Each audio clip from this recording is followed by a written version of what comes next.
Benvenuti in Valutazione Formativa e Apprendimento dei Percorsi Duali, un podcast che fa parte del percorso di formazione degli imprenditori aziendali e scolastici coinvolti nell'apprendistato duale e realizzato nell'ambito del progetto Erasmus Plus Future Skills for Trainers. Oggi in questo episodio approfondiremo il tema della valutazione dei processi di apprendimento, i rapporti e cambiamenti che l'esperienza di apprendimento sul lavoro produce in chi partecipa ai percorsi di apprendimento e apprendistato duale. Per l'occasione abbiamo con noi Mariella Di Mauro, che si occupa di progettazione, e per anni Mariella si è occupata di formazione e lavoro e della relazione e integrazione tra questi due aspetti. Prima di iniziare, Mariella, ti chiederemo la cortesia di una breve presentazione e poi possiamo iniziare con l'intervista. Apro parentesi, insieme a me oggi ci sono i colleghi Maurizio Gentile e Alessio Moro che mi accompagnano in questa intervista. Prego, Mariella. Un saluto a tutti e a tutti. Salve a tutti. Vai, Mariella. Buonasera. Buonasera, grazie dell'invito, che insomma, francamente non mi aspettavo, considerato che appunto, come giustamente hai detto Francesco, io attualmente mi occupo di progettazione sociale, ma effettivamente per diverso tempo, direi quasi 20 anni, ho accompagnato insieme ad un'equipe piuttosto ampia di operatori i ragazzi che frequentano il centro accoglienza minori del Borgo Ragazzi Don Bosco a Roma nell'inserimento lavorativo, in particolare attraverso la formula dei tirocini, che nel Lazio definiremmo di inclusione ed extracurriculare, insomma. Negli anni hanno cambiato varie tipologia, associate poi anche a possibilità, insomma, di rimborsi spese che noi volgarmente nel sociale chiamiamo borsa lavoro. Che ti posso dire? Io ho varcato la soglia di un'opera salesiana per la prima volta nel 1996, era il Sacro Cuore a Roma, non conoscevo Don Bosco, pensavo di fermarmi 6 mesi e ancora sono qua. Quindi, come dire, è una stima e un affetto nei confronti del mondo salesiano che è cresciuto negli anni. All'epoca io ero semplicemente una volontaria e lo sono stata per tanto tempo. Un servizio che era nato come misura alternativa al carcere dei minori sottoposti a provvedimento penale, poi si è aperto comunque ad una fascia ampia di popolazione, di ragazzi, chiamiamoli drop out, chiamiamoli fragili, chiamiamoli con multiproblematici, eccetera. È un servizio tuttora che esiste adesso al Borgo Ragazzi Don Bosco e che è stato voluto fortemente da un salesiano visionario che era Don Alfonso Alfano. E poi da lì ci siamo trasferiti al borgo, negli ultimi anni sono cambiate le mie mansioni, appunto, diciamo, sono passata dal fronte diretto del lavoro con i ragazzi alle retrovie, insomma, dei lavori di ufficio, e in maniera, diciamo così, impropria lavoro anche nell'ufficio di pastorale giovanile dell'Ispettoria Salesiana Italia Centrale. Questo proprio in sintesi. Grazie Mariella, probabilmente una delle introduzioni più lunghe che abbiamo avuto in tutte le interviste fino adesso, però è servita per farci capire bene chi sei, cosa fai, cosa hai fatto in passato. Ti chiedo solo l'ultima cosa, tu che formazione hai? Io sono laureata in psicologia, non iscritta all'albo, proprio perché, come dire, negli anni, avendo prediletto poi alla fine il campo educativo, ho ritenuto più opportuno e più coerente non iscrivermi all'albo. Ok, perfetto. Quindi diciamo che nell'intervista di oggi entreremo anche un po' nello specifico di quella che è la tua expertise di tipo psicologico. Bene, allora iniziamo con l'intervista nella parte introduttiva.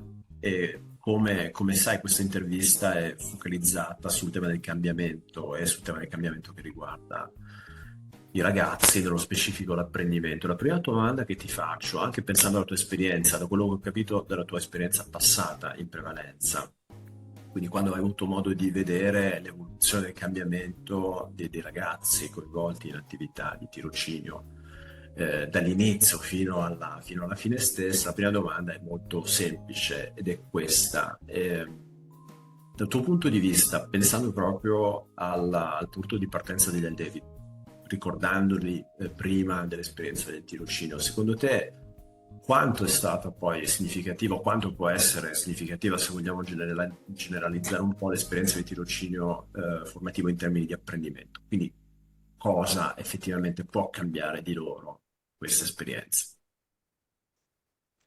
Allora, bisogna considerare che i ragazzi che io insomma, ho avuto l'onore di seguire, perché devo dire, dico l'onore perché per me sono stati maestri e formatori, e sono formalmente, è vero, ragazzi che hanno la stessa età dei ragazzi della formazione professionale, ma un pelino più fragili, un pelino più, come dire, al di fuori di percorsi formativi standard, perché insomma noi abbiamo approcciato ragazzi senza, anche senza la licenza media, che hanno abbandonato la scuola nei primi anni delle scuole secondarie di secondo grado, e quindi sono ragazzi fondamentalmente che non hanno fatto grandi esperienze né di continuità scolastica né tantomeno di approccio al mondo del lavoro. Quindi per loro si è sempre pensato ad un percorso che fosse accompagnato strettamente da una presenza educativa, sin dal momento in cui entrano al borgo fino a quando li accompagniamo in azienda. Per cui molto spesso per loro il mondo del lavoro ha rappresentato e rappresenta una sorta di sconosciuto, o meglio, magari ti dicono ma io questo lo so fare, ma io questo l'ho già fatto. In realtà spesso e volentieri hanno vissuto delle esperienze di lavoro chiaramente non regolare, magari fatto d'estate o nelle aziende di famiglia o di amici, fondamentalmente irregolari e piuttosto brevi nel tempo, quindi come dire, avere la possibilità di fare un'esperienza che fosse, insomma, che sia un pochino più continuativa nel tempo e con un appoggio, con la presenza e l'accompagnamento di un tutor messo a disposizione chiaramente in questo caso dall'ente salesiano, rappresenta chiaramente già un'opportunità che non è detto che colgano subito, perché chiaramente i ragazzi hanno i loro tempi di apprendimento, le loro fatiche, i loro limiti, poi spesso il contesto sociale, come dire, non depone a favore di certe esperienze, nel senso che magari che ne so, il contesto familiare, che ne so, situazioni di sfruttamento precedente vissute diciamo anche dai familiari, spesso poi si riflettono sui ragazzi che alla fine non vedono di buon occhio l'esperienza lavorativa, pensano che sia un contesto che sia lì solo per sfruttarli, e questo l'hanno fatto anche pensando al tirocinio. E quindi poi quando si trovano in questo contesto, poi, come dire, sviluppano anche, se riescono a sviluppare un buon aggancio con l'azienda, imparano anche che è possibile vivere in una realtà diversa, in un contesto diverso, in modo anche diverso. Perché poi quello che subentra tanto è il modo in cui loro si relazionano al contesto lavorativo. Spesso lo fanno pensando che sia un nemico, piuttosto che essere un contesto amico. Quindi già quando colgono che c'è qualcuno che si interessa a loro, che è interessato e motivato anche ad insegnargli delle cose e magari anche a gratificarli e valorizzarli piano piano, aumentando, diciamo così, le mansioni da affidare, allora già questo sicuramente rappresenta un grosso elemento di cambiamento, che ripeto, non è detto che sia colto subito. I ragazzi ci mettono un po' prima di capire. E poi sicuramente il fatto di mettersi alla prova, quindi il fatto di stare in un contesto in cui sono, come dire, coinvolti manualmente, questo rappresenta uno step importante, perché i nostri sono ragazzi come tanti a cui proprio non va di studiare, che hanno avuto difficoltà a scuola e sono stati, diciamo così, messi da parte per questo motivo, che non vedono, quindi che non riescono quindi ad avere un approccio positivo allo studio. Quindi almeno l'aspetto manuale, l'aspetto del lavoro concreto è qualcosa che li aggancia e li appassiona. Poi sempre, ripeto, dipende anche molto dalla relazione, dal modo in cui stanno in azienda, da quanto sono realmente disponibili ad imparare. Ok, allora grazie per questa prima risposta. E ti faccio subito un'altra domanda collegata a questo. Prima parlavo dell'enfasi che stiamo dando in questi podcast al tema dell'apprendimento.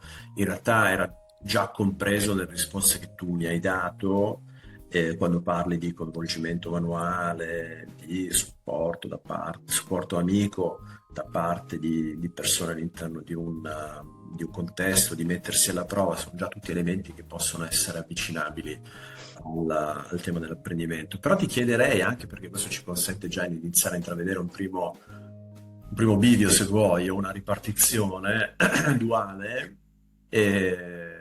quali sono, considerando l'apprendimento delle due tipologie, diciamo, prevalenti, quello un po' più scolastico, rispetto a quelle che sono le abilità di base, e invece quello un po' più focalizzato sulle competenze cosiddette trasversali o le competenze della vita.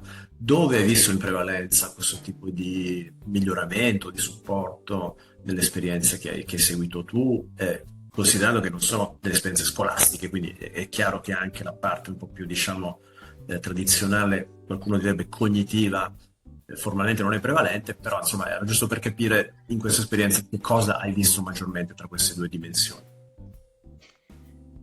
È una bella domanda, nel senso che se dovessimo parlare delle, diciamo, competenze specifiche, no, lavorative, ti direi a volte poco, nel senso che io dico sempre, allora, la premessa è questa: noi quando, almeno nel periodo in cui io ne ho lavorato in questo settore, quando abbiamo impostato dei percorsi, diciamo, di tirocinio, abbiamo sempre cercato almeno di garantire una continuità che fosse almeno di 3 mesi, perché io dico sempre che 3 mesi sono solo sufficienti ad annusare l'aria del contesto dove stai, perché devi comunque orientarti. Ripeto, sono ragazzi che nel passaggio da un contesto all'altro, vi dico molto banalmente per chi insomma conosce Roma, se io mi trovo a Tor Bella Monaca e devo varcare i confini del mio quartiere e andare in un altro quartiere di Roma, questo già rappresenta per me una sfida grossa, cioè per i ragazzi che vivono da me rappresenta una sfida grossa.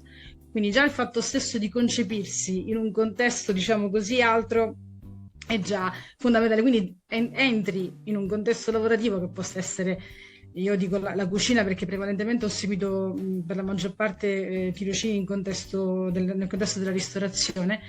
Cioè, entri in cucina devi imparare dove stanno le cose, quindi se ti servono i coltelli piuttosto che qualsiasi altro attrezzo, o devi andare a sistemare una dispensa, devi un attimo capire, ti devi orientare, e già per quello ci vuole tempo.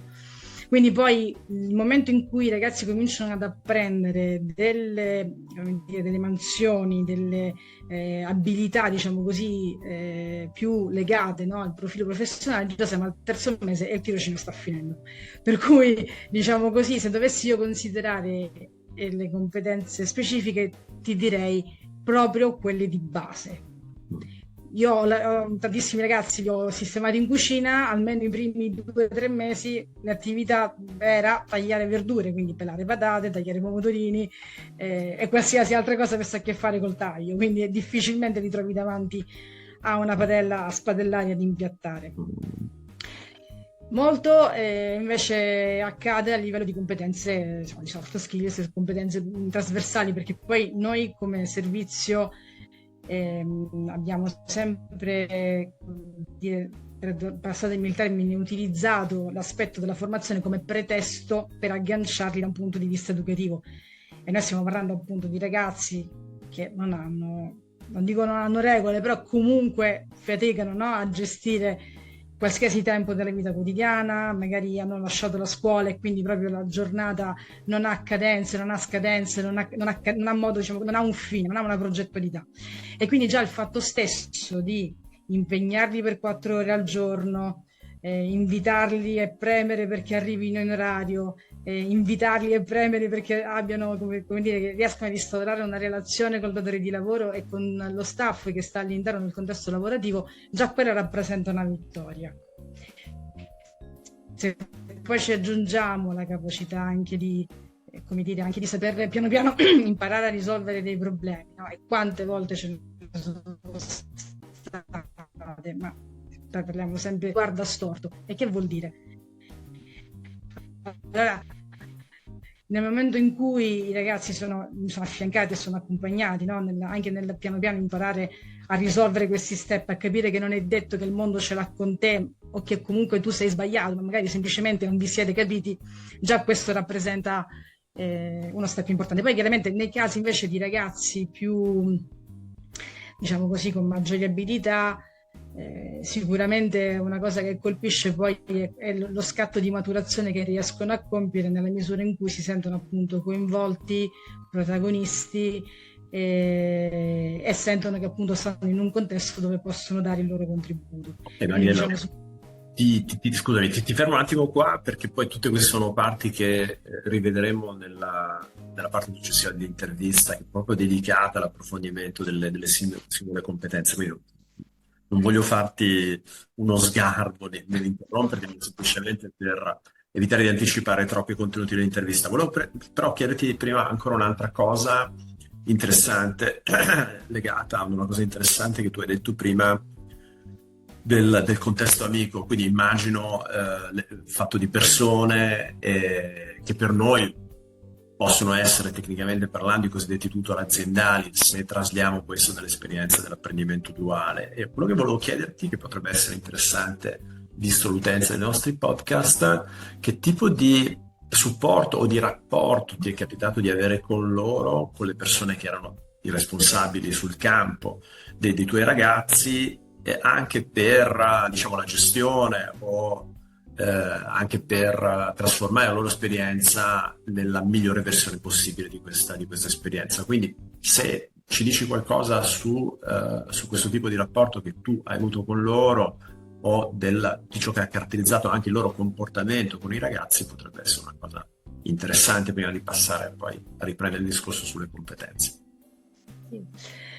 Allora, il rapporto con i tutor aziendali spesso è stato positivo, nel senso che nella misura in cui le aziende hanno compreso il valore del lavoro proposto, in questo caso dico dal servizio per cui ho lavorato, e quindi hanno compreso che, come diciamo così, hanno saputo apprezzare, valorizzare ed essere anche grati rispetto a tutto il lavoro di inclusione sociale, comunque di accompagnamento di ragazzi che magari qualcun altro li caccerebbe via perché appunto magari sono con comportamenti ecco, non adeguati. Poi considerate per esempio che noi lavoriamo anche con ragazzi sottoposti a provvedimento penale.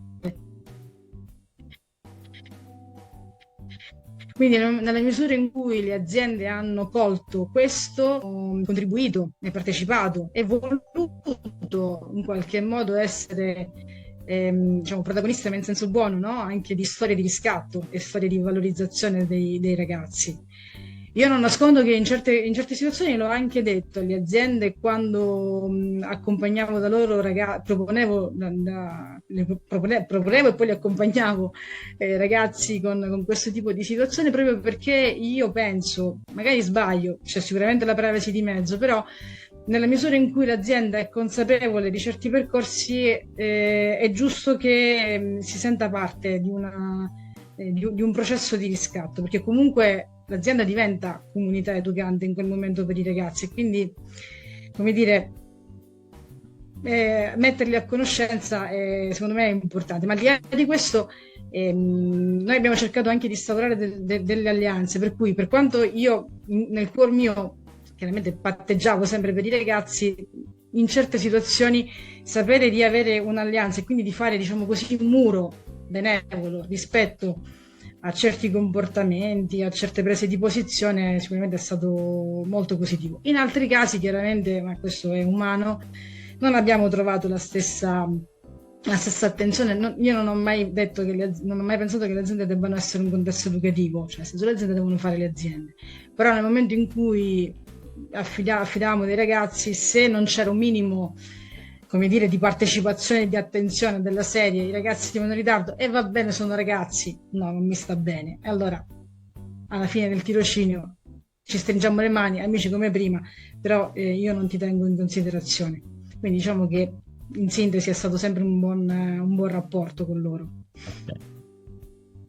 Allora, passerei alla parte successiva, un po' l'intervista, come avrai capito, organizzata un po' ad imbuto, nel senso c'è una parte più generale, poi andiamo un po' nello specifico su aspetti che riguardano gli elementi centrali dell'esperienza di apprendimento, quindi anche le competenze di cui abbiamo parlato prima. Però un ulteriore passaggio intermedio, quindi ci spostiamo più o meno a metà dell'imbuto, riguarda il tema della consapevolezza. E le esperienze che tu ci hai raccontato, a noi non sembrano, diciamo, delle esperienze inconsapevoli, ma anzi sembrano delle esperienze che portano necessariamente la crescita, lo sviluppo di consapevolezza da parte dei ragazzi. Consapevolezza che cosa può significare rispetto a se stessi, a chi sono, chi erano, a cosa erano in grado di fare e così via, ma anche rispetto al contesto che hanno intorno, che molto probabilmente, proprio grazie all'esperienza, è cambiato in termini proprio di percezione.